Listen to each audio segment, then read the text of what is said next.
A small light was on in the room, shining softly on a table full of bottles and boxes. A young man sat in a big chair near the table and bed.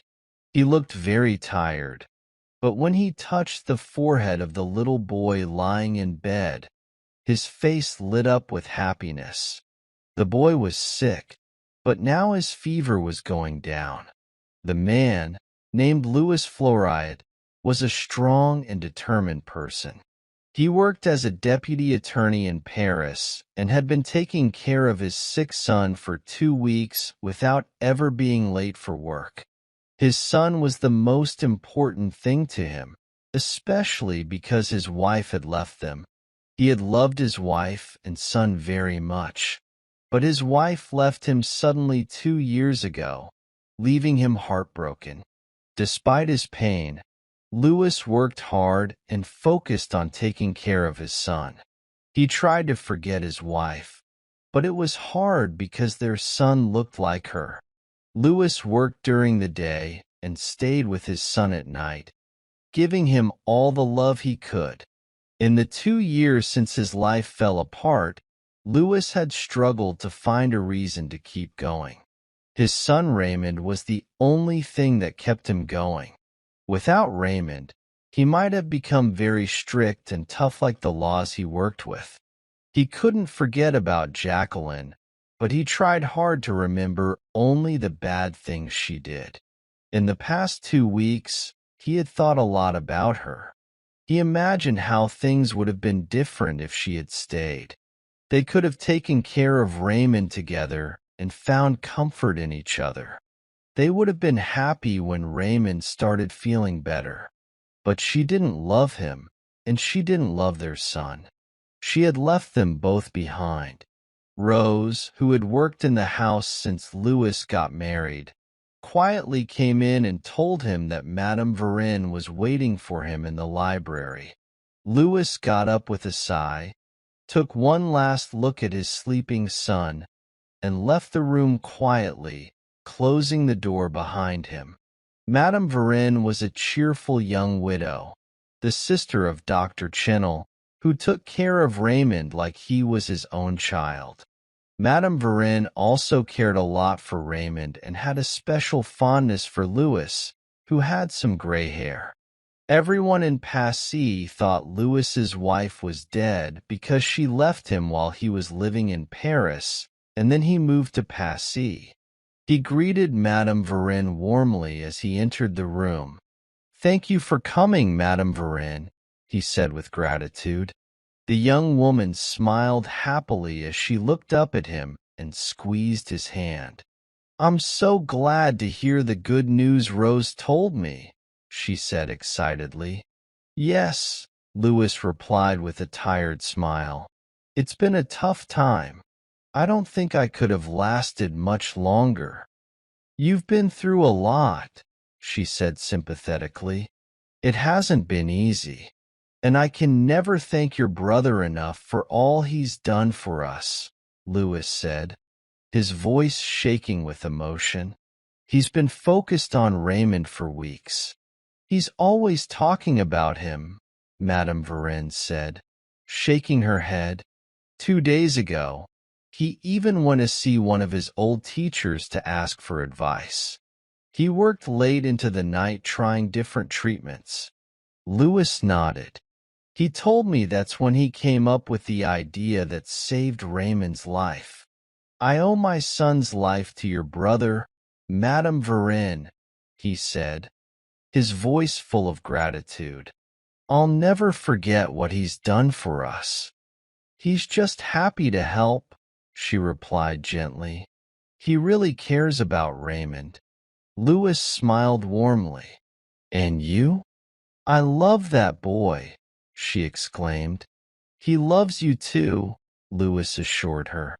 "You were the first person he asked for when he started feeling better. Now that we're alone for a moment, I want to thank you from the bottom of my heart." "Thanking me?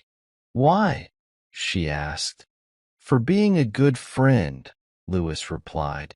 "You're being silly," she laughed. Then I should thank you for being a good friend too. It's not quite the same, Louis said. You're cheerful and lovely, while I'm like a grumpy bear. Oh, don't say that, she exclaimed with a playful look of surprise. Yes, it's true. Louis nodded with a smile. I'm like a grumpy bear, and not a very pleasant one at that. You'll never be as grumpy as my husband was. Madame Varenne shook her head. Really? Was he even grumpier than me? Oh, much grumpier, she said earnestly. Louis laughed. I bet you didn't have much fun with him, Louis suggested.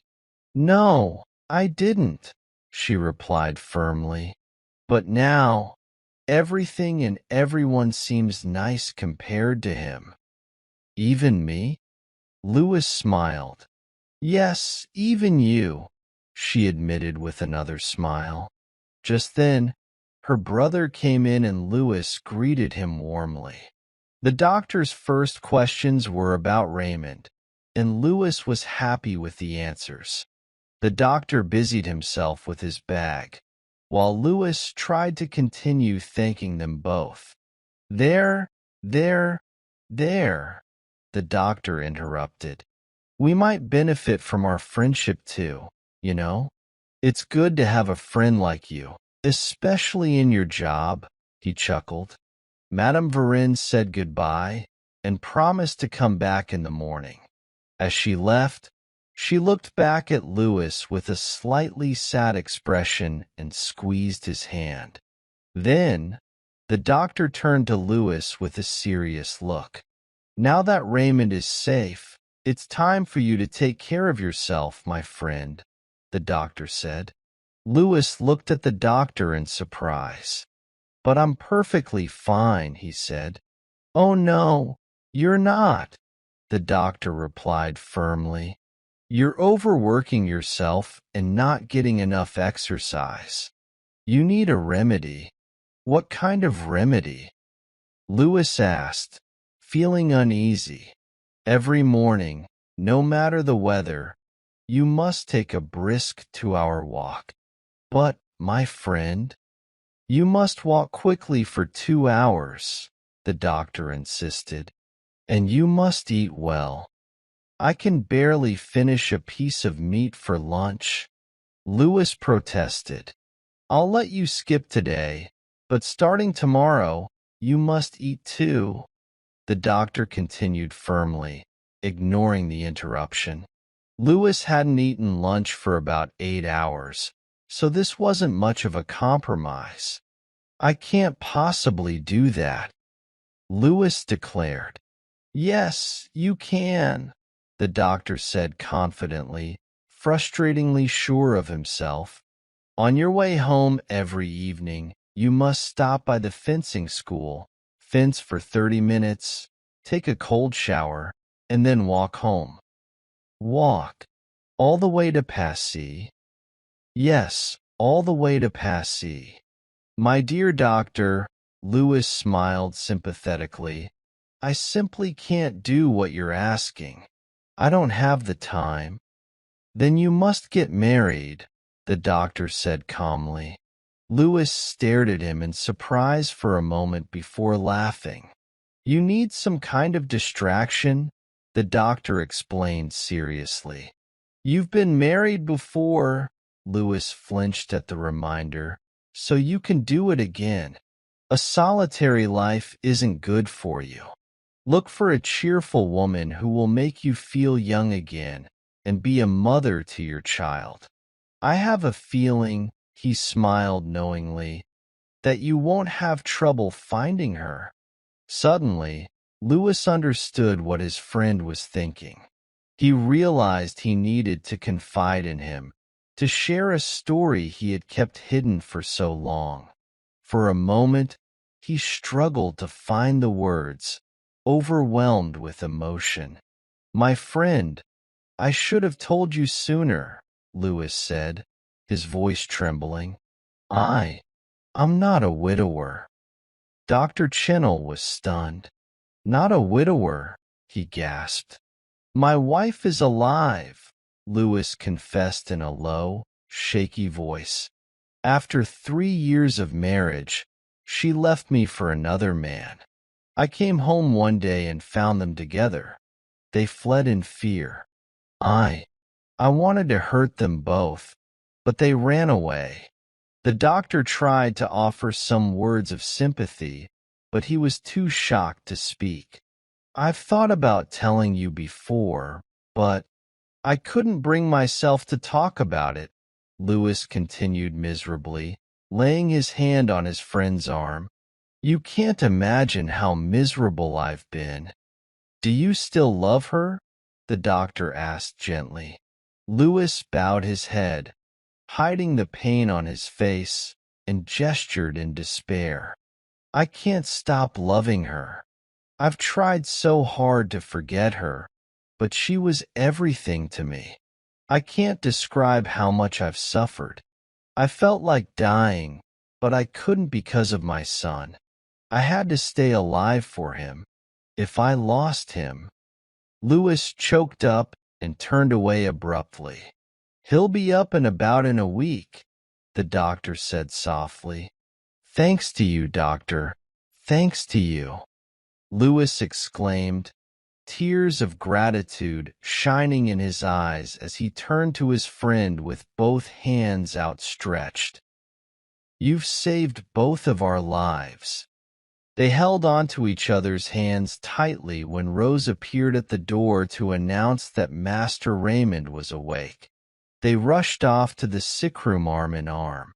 Later, Rose heard the doorbell buzz faintly. It's Monsieur Noel, she thought as she hurried to the door. Noel Sovereign, a lifelong friend of Louis, was expected to arrive at the house in Passy from the south of France that night. She opened the door with a welcoming smile, but her expression turned to shocked amazement. There was a quick swish of a skirt, a half-sob of Rose, and a muffled cry of "Madam," as a young woman threw herself into the maid's arms. Jacqueline Floride had come back.